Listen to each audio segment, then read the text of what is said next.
Cells must constantly exchange materials with their environment. Oxygen, nutrients, and signaling molecules need to enter the cell while waste products must leave. This exchange happens across the cell membrane, which has a limited surface area. At the same time, everything inside the cell contributes to its volume and metabolic demand. The surface area to volume ratio describes how much membrane surface is available relative to the amount of material inside the cell. As a cell grows larger, its volume increases faster than its surface area. This creates a problem. The membrane does not expand quickly enough to keep up with the needs of the growing interior. For example, if a cell doubles in size, its volume increases much more than its surface area.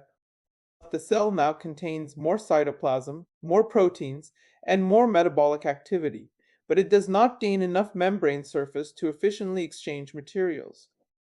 As a result, nutrients may not enter fast enough and waste may not be removed efficiently.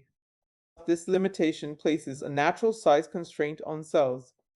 Cells cannot simply continue growing larger forever because they would eventually be unable to maintain internal balance, also known as homeostasis.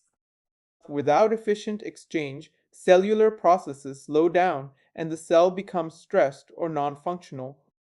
Cell division provides a solution to this problem. When a cell divides, one large cell becomes two smaller cells. Each daughter cell has a higher surface area to volume ratio than the original cell. This restores efficient exchange between the cell and its environment. This principle explains why most cells are microscopic and why multicellular organisms rely on many small cells rather than a few large ones.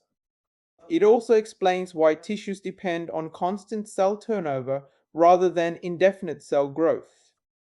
In the context of cancer, the surface area to volume problem highlights an important idea. Cells are forced to divide in order to remain functional. Division is not optional. It is a biological necessity. However, every division introduces risk because it requires DNA replication.